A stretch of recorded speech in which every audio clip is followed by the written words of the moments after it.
grand palace of Varelles shimmered beneath the twin moons of Zyra, its crystalline spires catching the silver light and scattering it like stardust across the marble courtyards below. Within those walls, power pulsed like a living thing, ancient, proud, and unforgiving. At its heart sat Queen Zoria, ruler of the Silthari Dominion, a green-skinned sovereign whose white hair cascaded like frozen rivers down her back and whose eyes held the cold fire of 1,000 conquered stars. Her word was law, her wrath legendary. And yet, for all her might, there was one thing even she could not command: the obedience of her only daughter, Princess Lyra. Lyra was as willful as her mother was stern, though far less inclined to wear armor or issue death sentences before breakfast. Where Zoria saw strategy and sovereignty, Lyra saw poetry in the wind chimes that hung from the palace balconies and laughter in the way the palace fountains danced under moonlight. She had inherited her mother's emerald skin and snow-white hair, but none of her ruthlessness. Instead, she carried a quiet defiance, a softness that the court whispered was dangerous in a royal air. And on this particular night, that softness had led her to vanish without a trace, just hours before the signing of the Kisari Accord, a treaty that would bind the Silthari to an alliance with 3 human colonies, including Earth. Panic had rippled through the palace like wildfire. Guards scoured every corridor, sensor drones swept the gardens, and the Queen's personal enforcers interrogated servants with chilling efficiency. Yet no one had seen Lyra since dinner. Not until dawn broke, pale and hesitant, and a junior guard named Torin stumbled into the central lobby carrying a steaming thermos of synth coffee, and froze. There, curled up on the plush velvet divan beneath the great stained-glass dome depicting the Silthari creation myth, lay Princess Lyra. Her white hair spilled over the cushions like moonlight spilled over dunes, her arms wrapped around a pillow that smelled faintly of engine grease and cinnamon. And beside her, slumped awkwardly in a chair with his boots still on and his uniform half unbuttoned, was Torin himself, though not the same Torin who'd left his quarters that morning. This Torin looked like he hadn't slept in days, his dark hair tousled, his jaw shadowed with stubble, and his expression caught somewhere between exhaustion and bewildered tenderness. He hadn't meant to fall asleep. He'd only offered her his jacket when she'd shown up at his post near midnight, shivering despite the palace's climate control, her eyes red-rimmed and distant. She'd refused to speak at first, just stared at the floor tiles as if they held answers to questions she couldn't voice. Torin, ever the pragmatist with a stubborn streak of kindness, had fetched her tea, then blankets, then, when she finally whispered that she couldn't face her mother's expectations, sat with her in silence until the stars began to fade. Now, as the first rays of Zyra's amber sun pierced the dome, Torin blinked awake to find not only the princess still there, but also the entire royal guard standing in stunned silence at the entrance, their weapons lowered but their expressions unreadable. And behind them, radiating fury like a dying star, stood Queen Zoria. Her presence alone made the air feel heavier. The guards parted like water before a blade as she strode forward, her ceremonial robes whispering against the floor, her emerald skin seeming to glow with suppressed rage. Her eyes locked onto her daughter first, softening for just a heartbeat, before snapping to Torin with the sharpness of a plasma whip. "Explain yourself, human," she commanded, her voice low but resonant enough to shake the glass above. Torin scrambled to his feet, nearly tripping over his own boots. "Your Majesty, she came to me. Do not insult my intelligence with stammering." Zoria cut in, though her gaze flickered again to Lyra, who had sat up now, clutching the blanket around her shoulders like armor. "My daughter disappears on the eve of the most critical diplomatic event in a century, and I find her nestled beside a low-ranking Earth guard in the public lobby? Speak plainly, or lose your tongue." Lyra stood then, her posture straightening with sudden resolve. "He didn't do anything wrong, Mother. I sought him out." Zoria turned slowly, her expression unreadable. "You sought out a human guard? For what purpose?" "Because everyone else treats me like a symbol," Lyra said, her voice trembling but clear, like a piece of statecraft wrapped in silk. "But he asked if I was hungry, not if I was ready to sign the treaty, not if I'd rehearsed my speech, just if I was hungry." A ripple of discomfort passed through the assembled guards. Such vulnerability was unheard of in the royal court. Torin, still standing rigidly at attention, felt his ears burn. He hadn't thought much of it at the time, just figured a starving person was a starving person, royalty or not. He'd even shared his last protein bar, which tasted like chalk and regret, but she'd eaten it like it was ambrosia. Queen Zoria studied her daughter for a long moment, then turned her piercing gaze back to Torin. "You are Torin Varek, yes? From the Terran delegation's security detail. Former medic, dishonorably discharged after refusing orders during the Cygnus uprising." Torin's stomach dropped. He hadn't expected his past to precede him here. "I followed my conscience, your majesty. And yet you serve as a glorified doorman in my palace," she said, though there was less venom in her tone now, more curiosity. "Why?" "Because Earth needed someone to stand between your people and ours," he said simply. "And I'm good at standing." A beat of silence. Then, to everyone's astonishment, Queen Zoria let out a short, dry laugh. Bold words for a man who spends his nights handing out blankets. Before Torin could respond, Lyra stepped forward, placing herself between them. "He's more than that, Mother. Last week, when the supply shuttle crashed in the Eastern Quadrant, he was the first to reach the survivors, even though he wasn't assigned to emergency response. He carried 3 injured Silthri children to safety while the Medrones were still booting up." Zoria raised an eyebrow. "And how do you know this?" "Because I was there," Lyra said quietly. "I was supposed to be observing protocol drills, but I snuck off to watch the rescue ops. I saw him. He didn't care that they weren't human. He just helped." The Queen's expression shifted, almost imperceptibly. Respect, perhaps, or the ghost of it. But she masked it quickly. "Sentimentality is a luxury we cannot afford, Lyra. Not now. The Kasari Accord hinges on appearances, on control. And you," she gestured sharply at her daughter, "have vanished like a common fugitive, only to be found dozing with a human in the main hall. Do you understand how this looks?" "I understand that I'm tired of pretending," Lyra shot back, her voice rising. "Tired of smiling when I want to scream. Tired of being traded like a bargaining chip in your political games. The Accord doesn't need my signature. It needs my soul, and I won't give it." The words hung in the air like smoke. No one had ever spoken to the Queen so openly, so defiantly. Even the guards seemed to hold their breath. But instead of striking her down or even shouting, Zoria simply closed her eyes. When she opened them again, they were softer, older. "You think I wanted this life for you?" she asked, her voice barely above a whisper. "I fought wars so you wouldn't have to. I forged alliances so you could walk in peace. And yet, you see only chains." Lyra's anger faltered. "I see a cage gilded with stars." Mother and daughter stared at each other, the weight of generations pressing between them. Torin, feeling very much like an intruder in a private storm, shifted uncomfortably. But it was Lyra who reached out and gently touched his arm.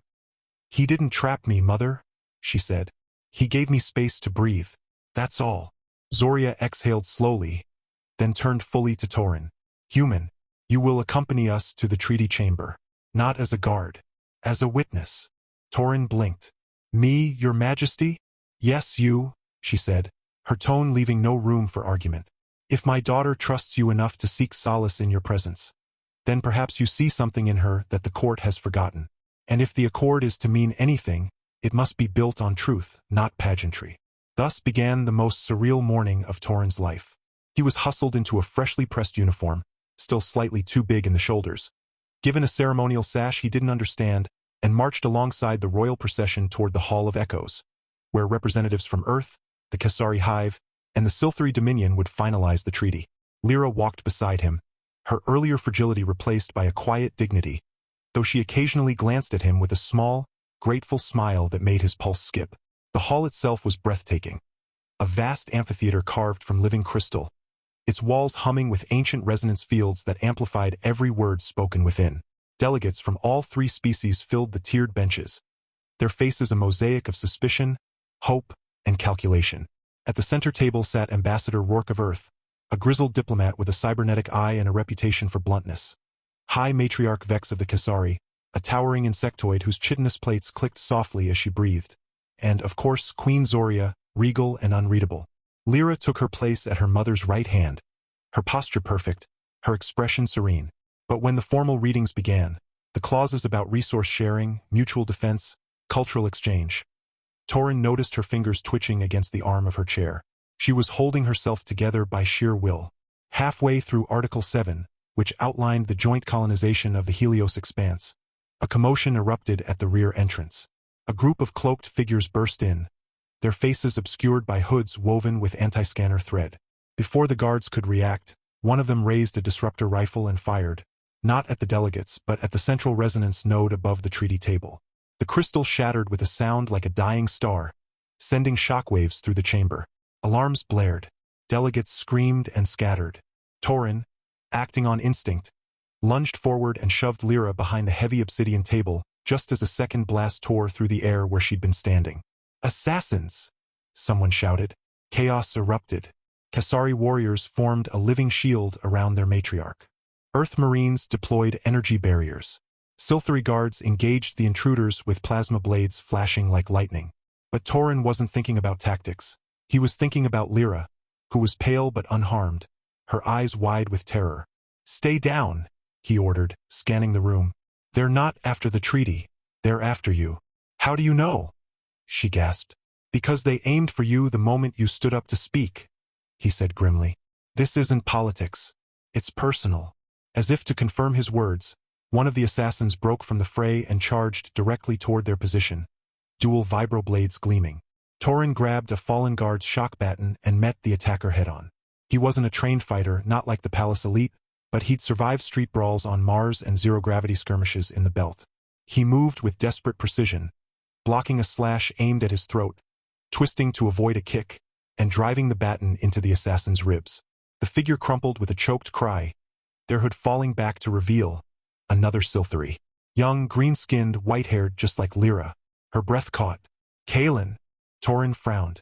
"You know him? He was my betrothed," she whispered, horror dawning in her eyes. "Before I refused the union. His family leads the traditionalist faction. They believe the accord will dilute our bloodline. They've threatened me before, but I never thought." Another explosion rocked the chamber. Dust rained from the ceiling. Queen Zoria, fighting off two attackers with terrifying grace, locked eyes with her daughter across the chaos. In that moment, Torin saw something pass between them. Not just fear, but understanding. The queen gave a single, sharp nod. "Go!" Zoria shouted over the din. "Take her to the sky vault. Now!" Torin didn't hesitate. He grabbed Lyra's hand and pulled her toward a hidden service corridor behind the dais, one he'd memorized during his patrol rotations. They sprinted through winding passages, the sounds of battle fading behind them. Lyra stumbled once, but Torin caught her, his grip firm but gentle. "Why are you doing this?" she panted as they ducked into a maintenance lift. "You could have stayed safe. You don't owe me anything." "I don't do it because I owe you," he said, punching the code for the upper observatory. "I do it because it's right." The lift ascended swiftly, the city sprawling below them like a jeweled tapestry. When the doors opened, they emerged onto a circular platform surrounded by transparent energy shielding. The Sky Vault, a private sanctuary used by Silthari monarchs for meditation and stargazing. It was empty, silent, save for the hum of the planet's magnetic field. Lyra sank onto a bench, her hands shaking. "Kaelin, he was cruel, but I never thought he'd try to kill me." "People change when power's at stake," Torin said, leaning against the railing. "Or when love turns to pride." She looked up at him, her white hair catching the wind. "Do you think love can ever be enough?" He met her gaze, surprised by the question. "I think it's the only thing that ever is." For a long moment, neither spoke. Below them, the palace burned with emergency lights, but up here, it felt like the edge of the universe. Safe, still. Then Lyra stood, walked to him, and placed her hand over his where it rested on the railing. Her skin was cool, smooth, alien, and yet, her touch sent warmth flooding through him. "You called me princess once," she said softly. "Don't. My name is Lyra." "Torin," he replied, turning his hand to clasp hers. "Just Torin." She smiled then, a real smile, bright and unguarded. "Just Torin," she repeated, as if testing the weight of it. "I like that." Far below, the battle ended. The assassins were captured. The treaty, though delayed, would proceed. But up in the Sky Vault, something quieter and more profound had begun. A connection forged not in ceremony, but in courage. Not in duty, but in choice. And when Queen Zoria later found them there, standing side by side beneath the twin moons, she did not scold. She did not command.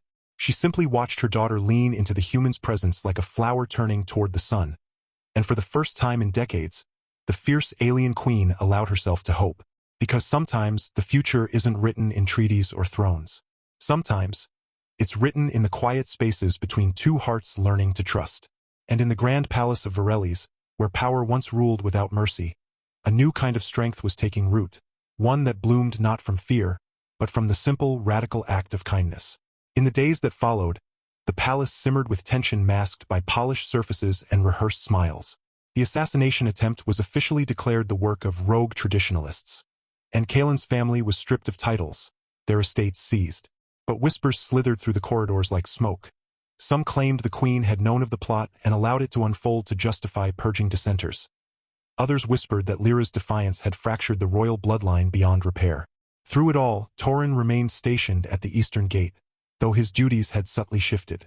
He was no longer just a guard, he was her guard, officially reassigned by royal decree, though no one dared question why. Lyra, for her part, threw herself into treaty preparations with newfound resolve. She met with Earth delegates, studied Kesari symbology, even practiced speaking in the guttural cliques of the hive matriarchs. But every evening, without fail, she sought out Torin during his shift change. Sometimes they walked the moonlit gardens, discussing philosophy or the strange taste of Terran chocolate, which she adored despite its alarmingly earthy aftertaste. Other times, they sat in silence on the sky vault bench, watching Zyra's rings shimmer like scattered diamonds.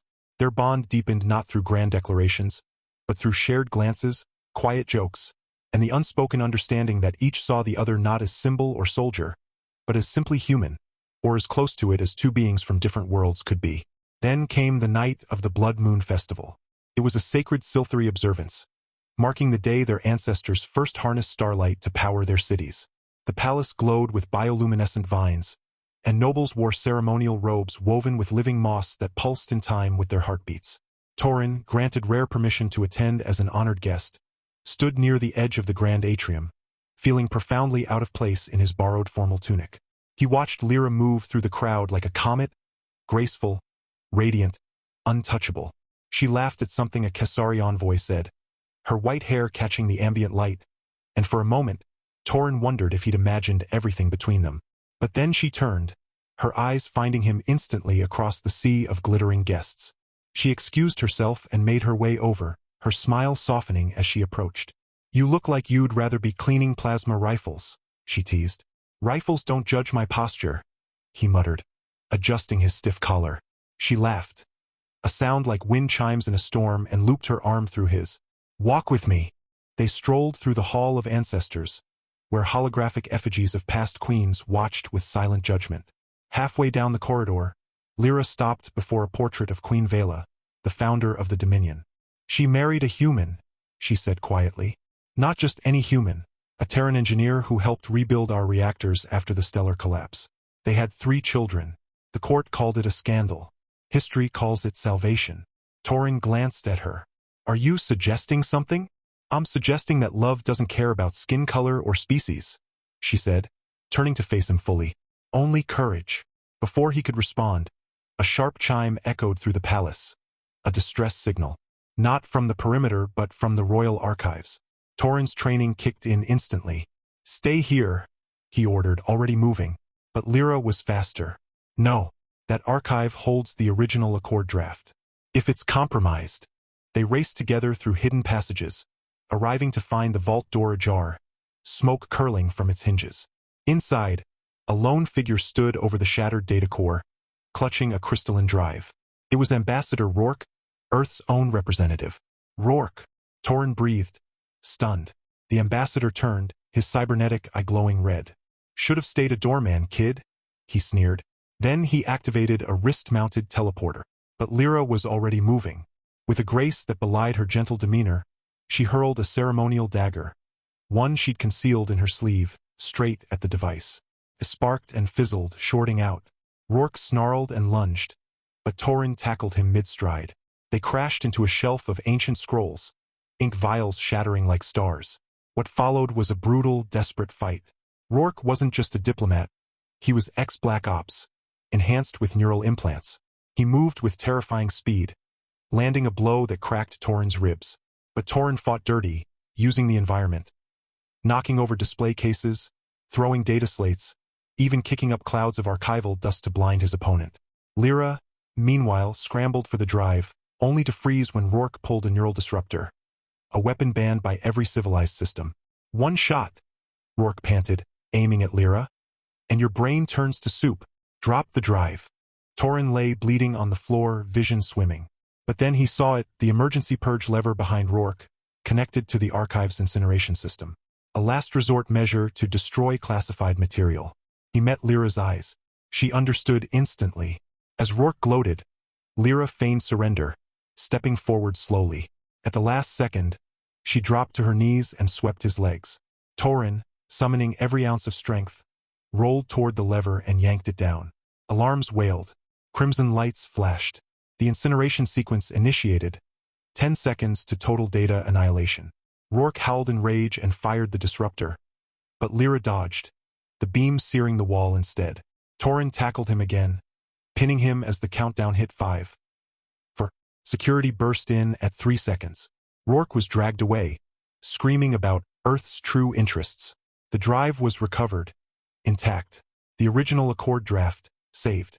But as medics tended to Torin's injuries in the infirmary, Queen Zoria arrived, her expression unreadable. She dismissed the staff with a wave, then stood over Torin's cot. "You saved my daughter," she said, not as a question. "I saved the treaty," he corrected hoarsely. Zoria's lips twitched. "Modest. I hate that." She paused, then added, "Rourke wasn't acting alone. His orders came from the Terran High Command. They never wanted peace.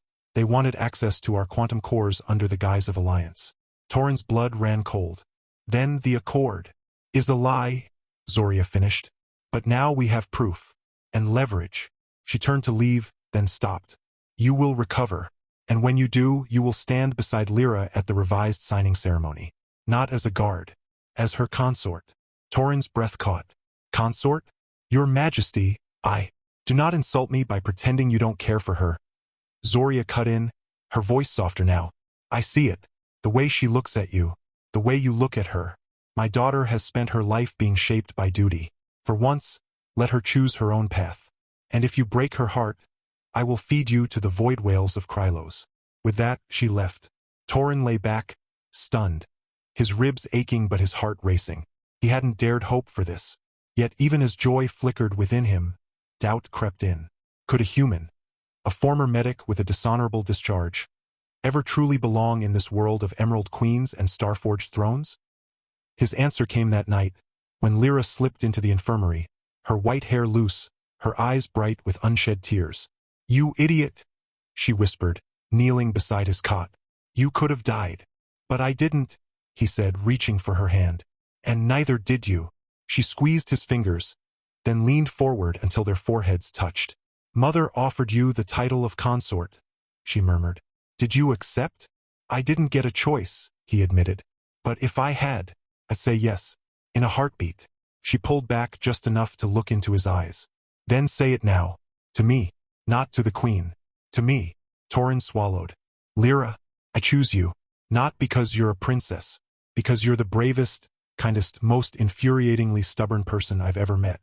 And if you'll have me, even knowing I'm just a human with bad coffee habits and worse luck, I'll spend every day proving I'm worthy of you." Tears spilled down her cheeks, but she was smiling. "Worthy?" She laughed softly. "Torin, you were worthy the moment you asked if I was hungry." They kissed then, not with the fanfare of legends, but with the quiet certainty of two souls who had found each other in the chaos of war and politics and fear. Outside, the twin moons cast their silver glow over the palace, as if blessing the moment. But peace, as they would soon learn, is never guaranteed. 3 days later, as the revised accord was being finalized, a distress call crackled through the comms from the outer colonies. A fleet, unmarked, unknown, had emerged from the Helios expanse. They weren't Kesari. They weren't Terran. Their ships bore no insignia, only a single symbol. A black spiral, the ancient sigil of the Voidborn. A mythic race thought extinct for millennia, and they were heading straight for Varelli's.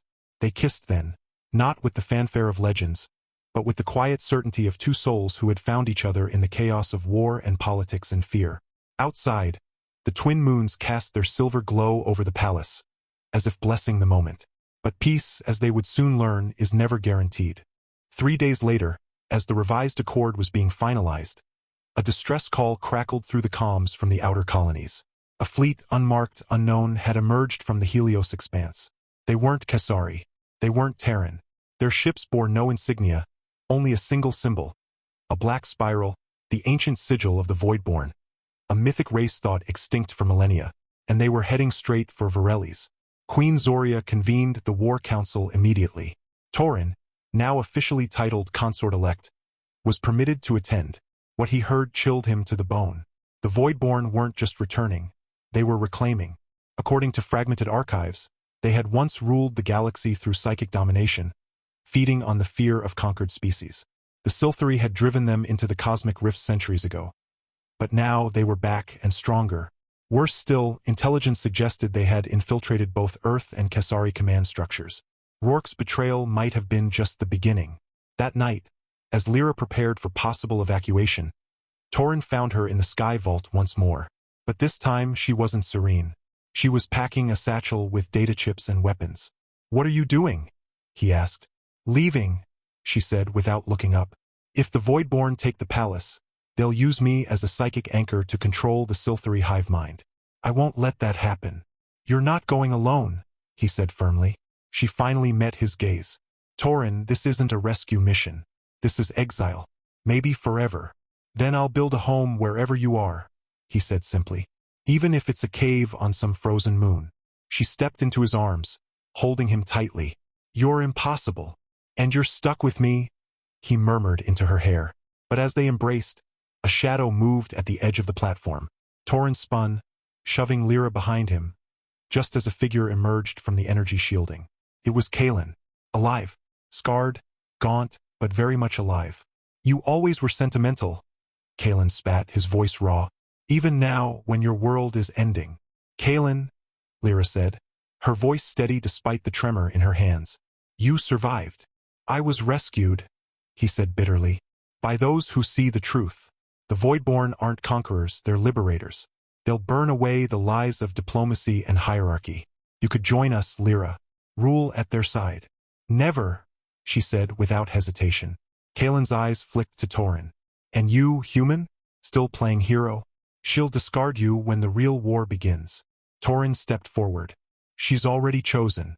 And so have I." Kaelin smiled. "A cold, broken thing. Then die together." He raised a pulse grenade. Torin didn't think. He tackled Lyra off the platform just as the explosion tore through the sky vault. They fell through the lower maintenance shaft, landing hard in a service tunnel below. Above, the sanctuary they cherished was gone, reduced to molten glass and memory. Bruised and bleeding, they crawled to safety. Behind them, alarms blared. The Voidborn fleet had entered orbit. The war had begun. But as Torin helped Lyra to her feet, gripping her hand like a lifeline, he knew one thing with absolute certainty. No matter what came next, exile, battle, or even death, they would face it together. Not as princess and guard, not as alien and human, but as partners, as equals, as something new. And in a galaxy tearing itself apart, that was the most revolutionary act of all. The Voidborn invasion struck Varelles like a storm of shadows, silent, relentless, and hungry. Their ships, sleek and obsidian, blotted out the twin moons as they descended upon the capital. Psychic pulses rippled through the atmosphere, turning dreams into nightmares and sowing chaos among the defenders. But the Silthari did not break. Not this time. In the ruins of the Sky Vault, Torin and Lyra emerged not as fugitives, but as leaders. With Queen Zoria commanding the fleet from orbit and the Kesari hive unexpectedly allying with Earth after Rourke's treachery was exposed, a fragile coalition formed, one built not on treaties, but on shared survival. Torin, drawing on his medic training and battlefield instincts, coordinated refugee evacuations and field hospitals in the underground warrens beneath the palace. Lyra, meanwhile, used her knowledge of ancient Silthari resonance tech to disrupt the Voidborn's psychic network, broadcasting harmonic frequencies that shielded minds from domination. It was during the Battle of the Crystal Wastes, a desperate last stand in the desert plains beyond the capital, that everything changed. The Voidborn unleashed their ultimate weapon, a psychic amplifier hidden within the heart of the Great Singing Dune, designed to enslave every sentient being on Zyra. Lyra knew the only way to stop it was to overload the Dune's core with a living harmonic signature, someone whose mind could channel the planet's song without shattering. She volunteered. Torin refused to let her go alone. Together, They raced across the burning sands on a stolen hover sled, dodging energy blasts and psychic shrieks that clawed at their sanity.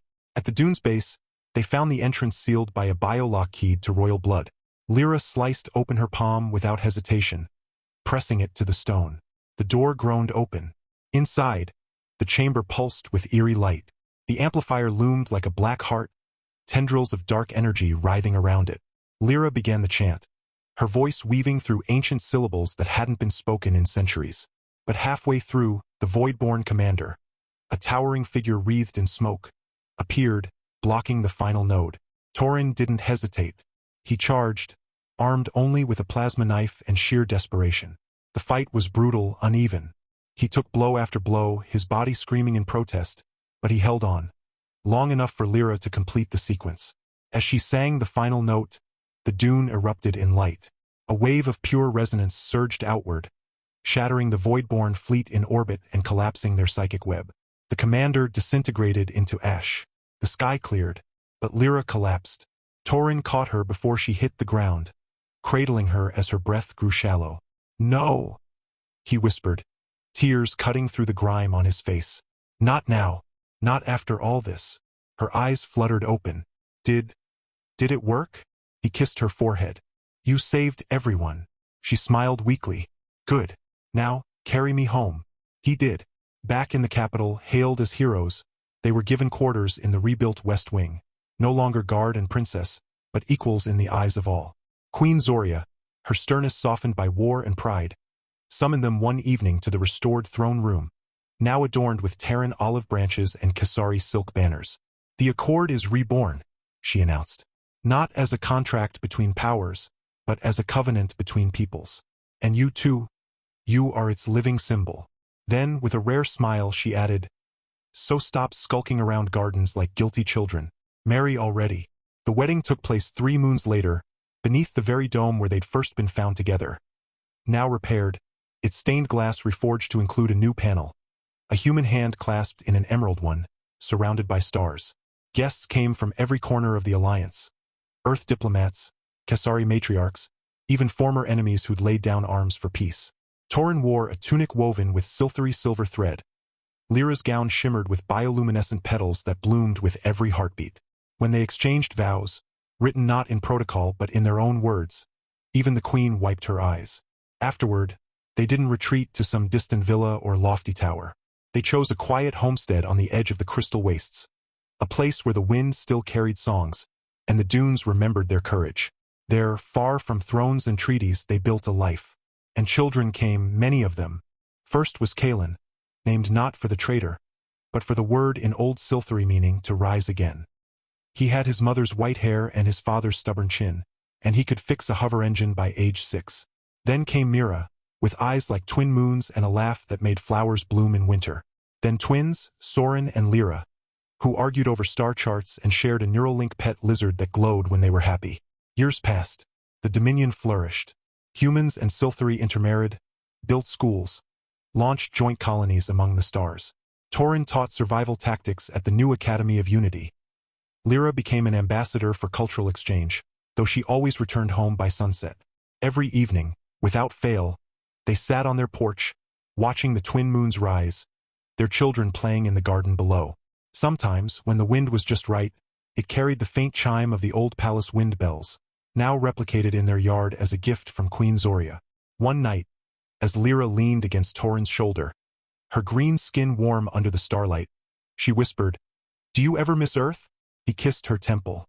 "Earth was a place I lived. This is home." She smiled, lacing her fingers with his. "We did it, didn't we? Built something real." "We did," he said, "and it's only just begun." Around them, laughter echoed, children chasing fireflies, arguing over bedtime, promising to explore the stars tomorrow. Inside, stew simmered on the stove, and a half-finished model spaceship sat on the table, glue still drying. In a galaxy once torn by fear and division, here, in this quiet corner of Zyra, peace wasn't a treaty. It was a family, a legacy, promise kept. And as the moons cast their silver glow over the house, over the garden, over the sleeping faces of their children, Torin and Lyra knew. This was the happiest ending of all. Not because the war was over, but because love had won and kept winning every single day.